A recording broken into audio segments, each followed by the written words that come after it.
This is the case for why you want to be plugged into your camera from your microphone. Let's talk about it.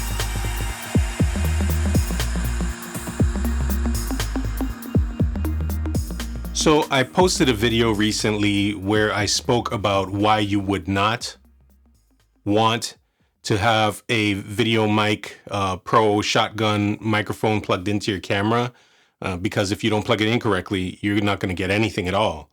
And you'll end up with a highlight reel, which I guess is okay to some people. If your sound is important to you and you want to make sure that you capture something, then my advice is to go ahead and do the dual system sound. But sometimes it's not the case that not plugging in will result in the better solution. And this is a video that is going to contradict what I said last time. So let's talk about it. So as I said last time, this is my LX100 camera that I use for video sometime. And this is my Shure VP83F that I record separate sound. And I record here, and this records the video, this records the audio. And there's no cable option to plug into the camera.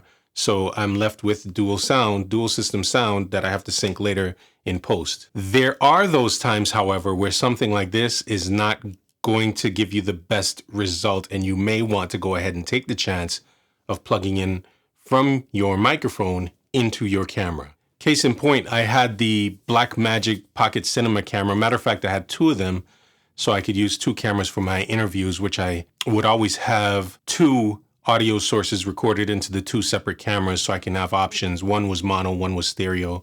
One provided more ambience and one provided the directionality that I needed for the human voice. I saved myself from disaster once because I had my on-camera microphone plugged into my BMPCC. And the reason was because I forgot. Matter of fact, it was this microphone. The light was on, but I forgot to press record. And had it not been for this 3.5 millimeter to 3.5 millimeter male to male, I would have been out of luck. I would have had no audio at all.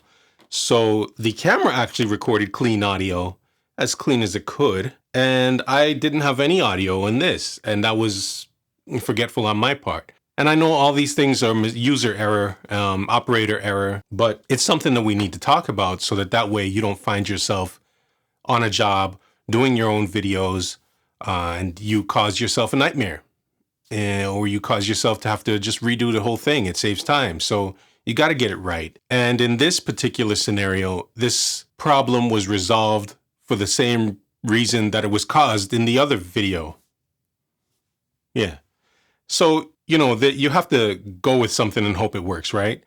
And if I had any advice, I guess I would say if you have time, if you're in a setup location, a studio, an on-location interview, and time is not overwhelming, I'd say go ahead and plug in, do the dual system, record in a separate audio recorder and plug into the camera, but check the camera's audio. Check the camera's audio so that way you're guaranteed to have two copies and guaranteed to have the syncing capabilities right there. But if you're running gun and you have no time, I'd say rather than getting something like a Video Mic Pro that doesn't record its own audio, you may want to go ahead and get a Zoom H2N on top of your camera or a Shure VP83F or something that actually records external audio. Sometimes people will have the Tascam DR70Ds or the Sound Devices MixPre 3s on the bottom of the camera, and then they'll just go ahead and record with a shotgun microphone on there or a boom pole microphone on there,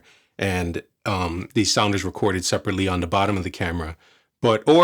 Other options could be the DR10L, the Zoom F1, which are lavalier systems. You can do that and not have to worry about any cables going anywhere. Just record separate.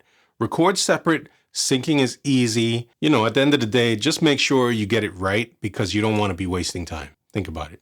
Like, subscribe, comment. What do you guys do? What are your solutions that you use for your running gun setups in your studios? What are your YouTube video setups looking like? Do you sync separately or do you just go ahead and lead it into the camera and forget about using Pluraleyes or any other system like that? Let me know, comment. See you guys later.